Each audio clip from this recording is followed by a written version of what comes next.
Hello everyone and welcome back to the layout.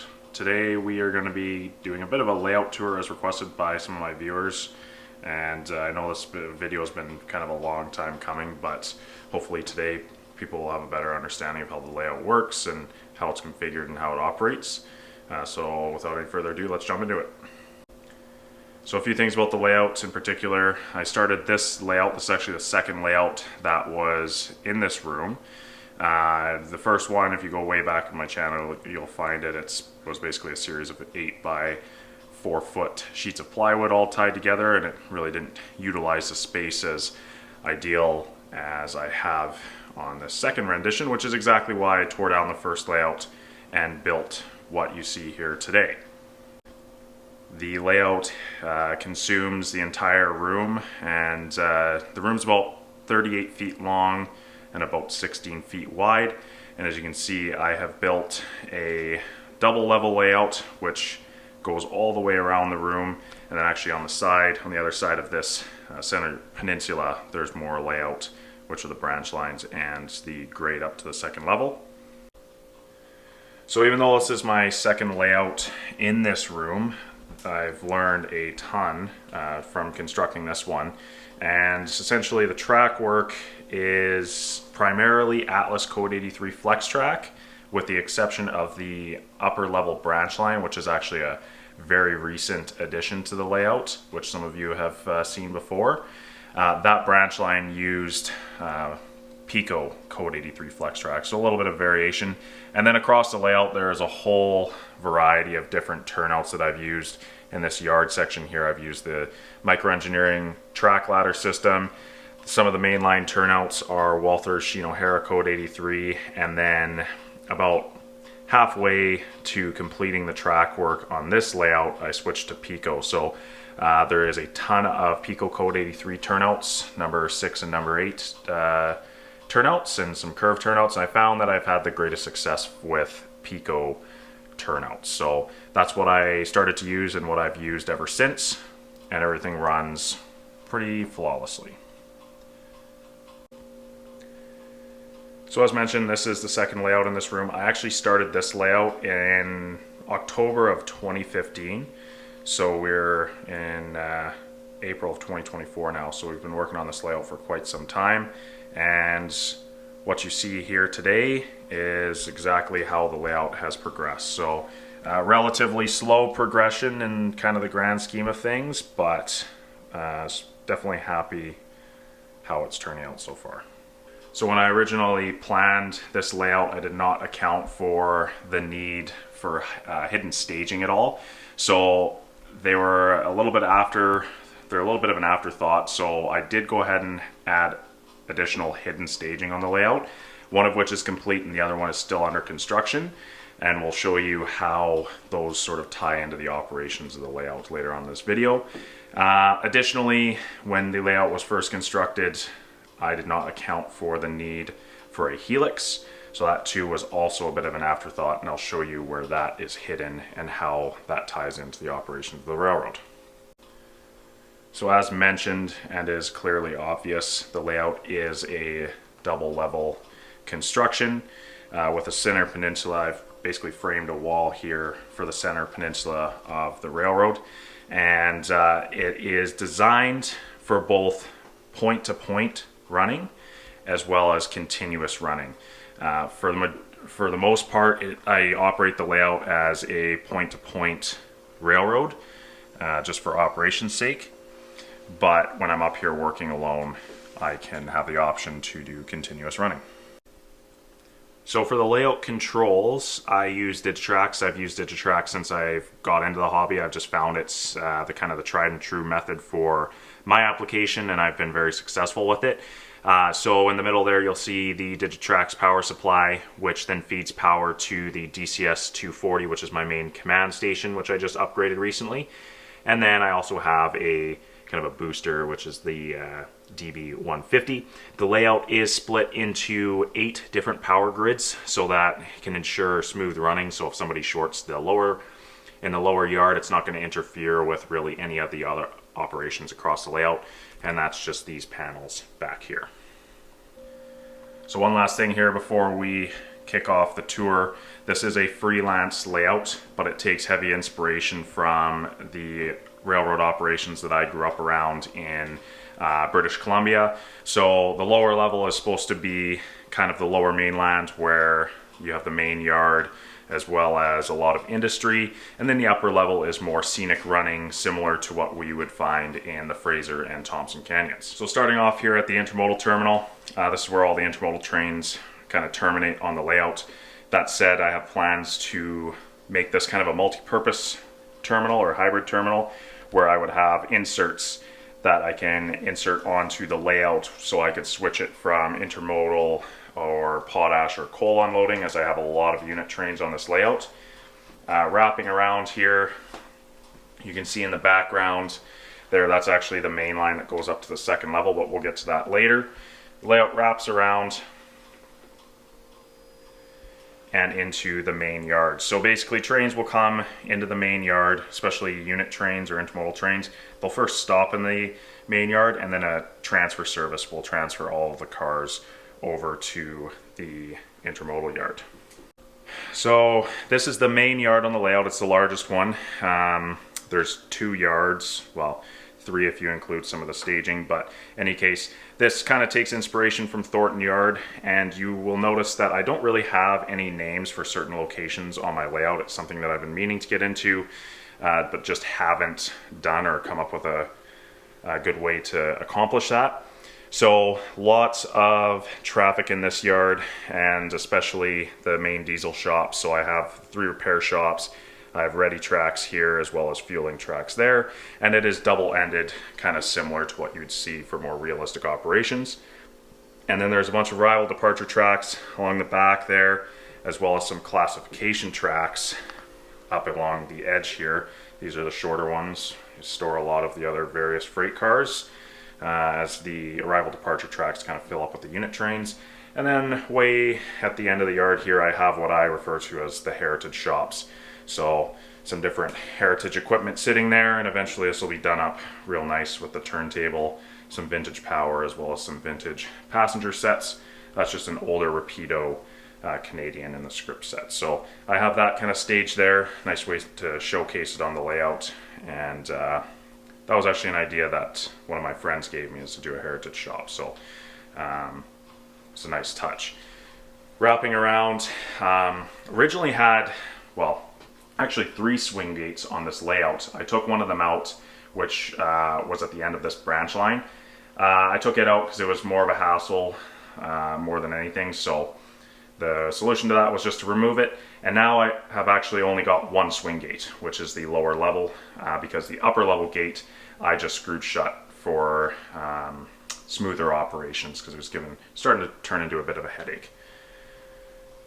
Wrapping around, we go into what I kind of refer to as the industrial park, and this is also more of a recent addition, with a small siding off the main line and 4 different industries. The one industry track in the background there, that is a split industry track, but served basically by using 1 track.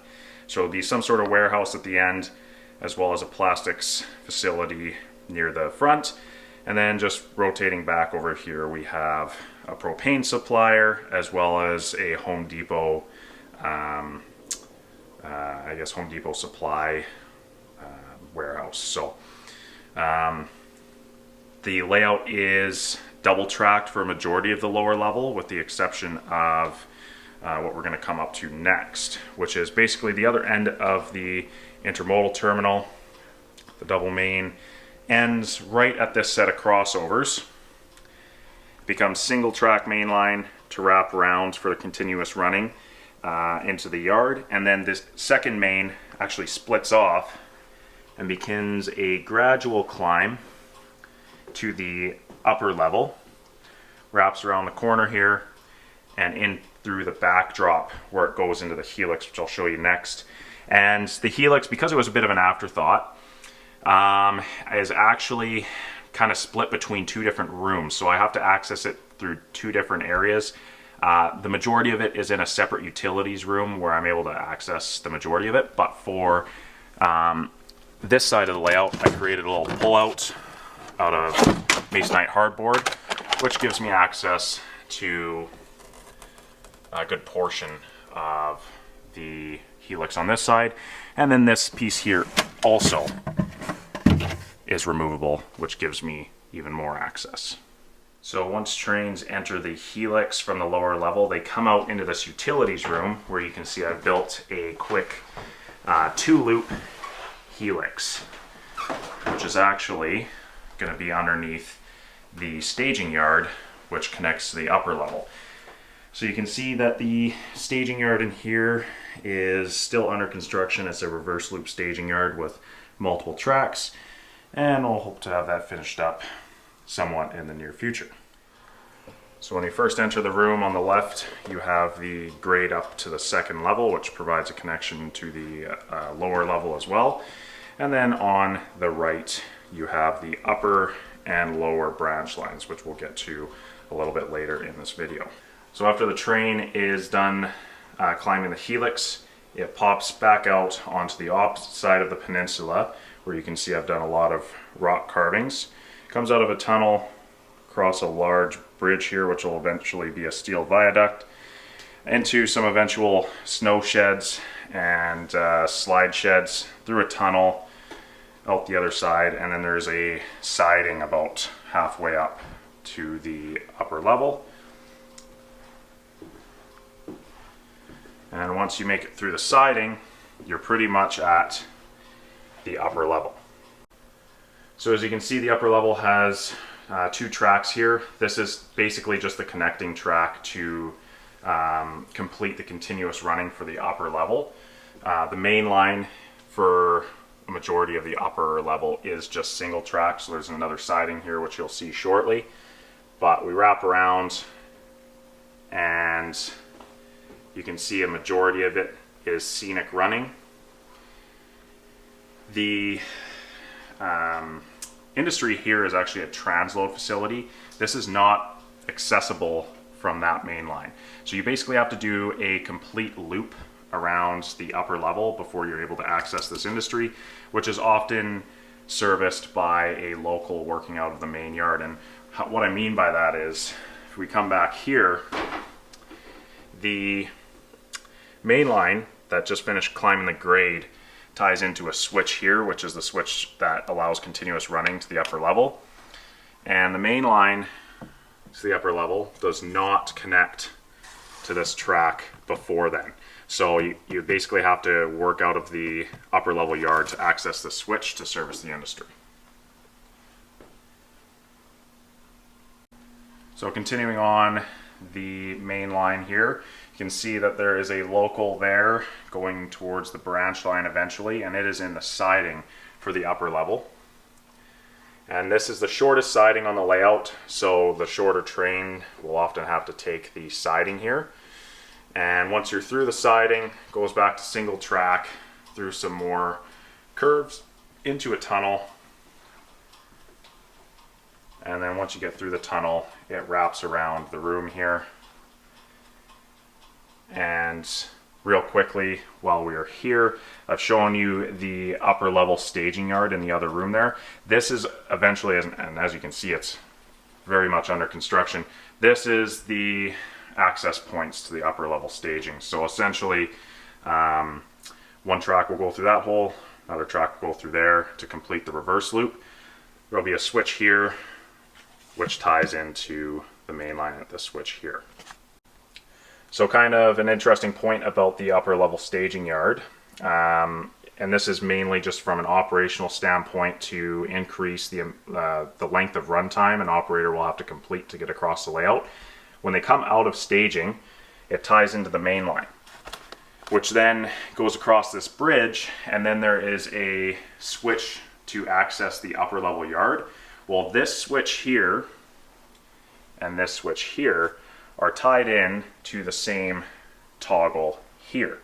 So the reason I've done that, and this is where it increases runtime, is if I throw this switch into staging, or coming out of staging rather, if I line the switch out of staging, the train will come across the bridge and will not be able to access the upper level yard. It will have to be forced to go straight through this turnout, and the train will essentially bypass the upper level yard and have to make a complete loop around the upper level before it accesses the upper level yard, where it will run around its train and then go down to the lower level.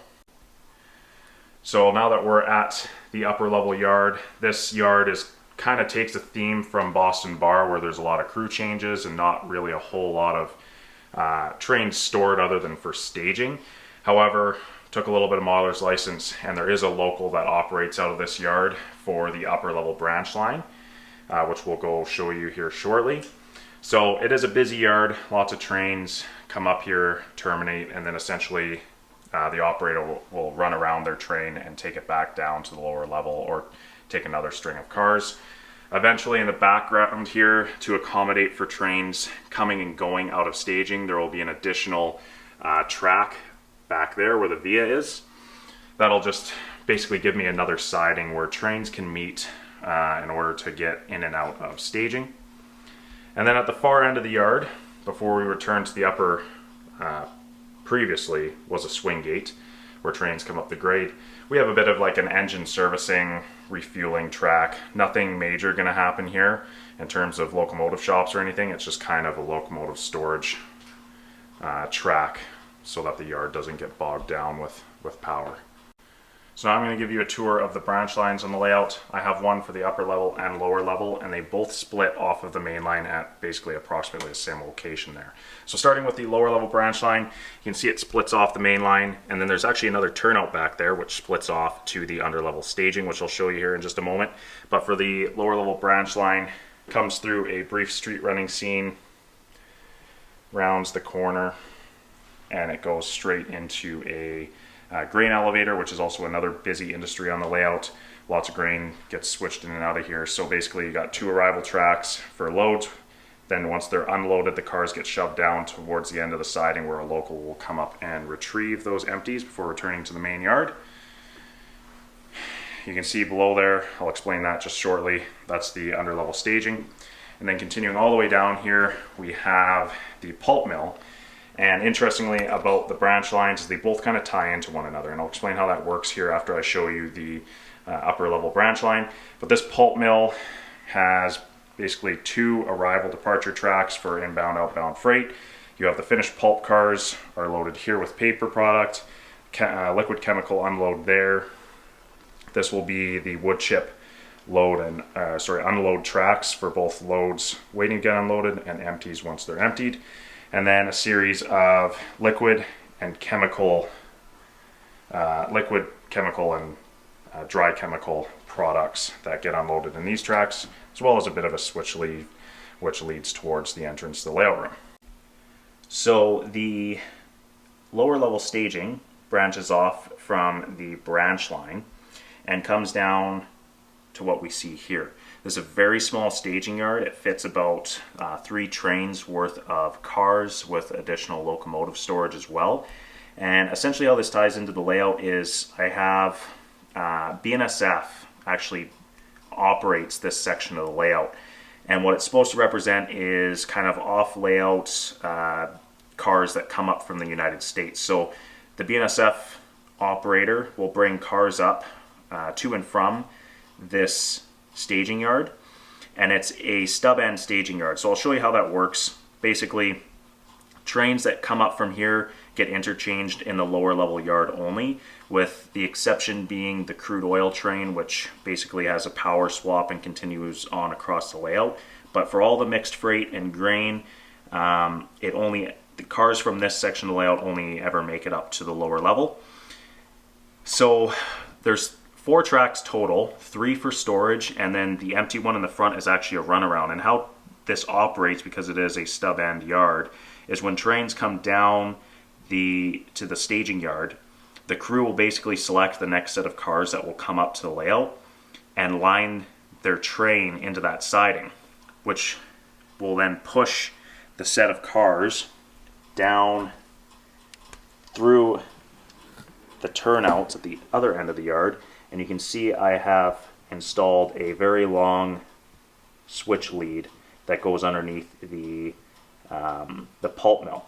So then the power doesn't actually even need to run around the train that they're bringing up. The head end will already be tied on, and then they can use the runaround in the front here to go all the way up the grade up to the lower level. Now, interestingly about this one, because it is a afterthought, the trains require scale trains locomotives just because they're better pullers in my experience. And if you have anything less than at least 2 scale trains locomotives, the train will stall out on the grade. And that's strictly for the reasons that it's an afterthought and I really had to cram it in there in order to make it work. So the grade is a lot steeper than the average grade on the layout. So similar to the lower level branch line, the track cuts out of the main line and wraps around here. This will all be scenic running for the majority of it, so don't mind that barge slip. I'm just helping a friend repair it. The track wraps around into this scene here, which you're probably familiar with if you saw my how-to video on how I construct sub-scenery. Does a bit of an S-curve through here, lots of trees, lots of scenic running. And then it finally comes into a small town down here. And the main industry in this town is actually a lumber mill, but I have 2 different locals that will be responsible for switching this. One of the locals will be responsible for servicing the feed elevator. I have another little town here, and then a small 1-car industry, which will be a propane dealer. So just past the propane dealer is the upper level lumber mill. So this lumber mill takes log cars, pellet cars, wood chip hoppers, and also center beams, which are loaded at the far end here. And this takes about 3 center beams as a maximum. And all of the byproduct of the lumber process will load wood chip hoppers, which is ultimately fed by the log cars. And obviously I don't have a log car there, but when there are log cars on the layout, that's where they end up. Again, it is a point-to-point run, so there's no way to reverse your locomotives. You basically just run around your train and head back to the upper level yard. So how this all kind of ties in is essentially this layout is primarily a forestry product layout. So trains, the lumber byproduct of wood chips ultimately ends up being fed to the pulp mill on the lower level. So lots of center beams, lots of wood chip hoppers, lots of box cars and different chemicals going to and from both these sections of the layout, which get switched out in the yards, and then that creates the basically the mixed freight trains which run across the layout. And then everything in between is essentially unit trains going point A to point B and running back and forth between the upper and lower level yards. So with that, that pretty much concludes this layout tour. I hope that I gave you kind of a better idea as to how the layout is run and what kind of industry you can find when you're operating on it. As mentioned, there's a lot of unit trains that run back and forth, and a lot of the mixed freight is specifically or intended to specifically operate within kind of the wood and the lumber and pulp industry. So lots of pulp products moving from the upper and lower levels across the layout, and that is pretty much how this layout runs and operates. So thanks again for watching. I hope you enjoyed. Feel free to comment, like, subscribe. If you have any questions, feel free to pitch them in the comments below and I'll get back to you as I can. This is a 2-part series, so second part will be a tour of the layout from the perspective of running across the rails. So I set up my GoPro and kind of gave you a tour across the layout from that perspective. So thank you very much for watching. I hope you enjoyed, and I will see you next time right here back at the layout.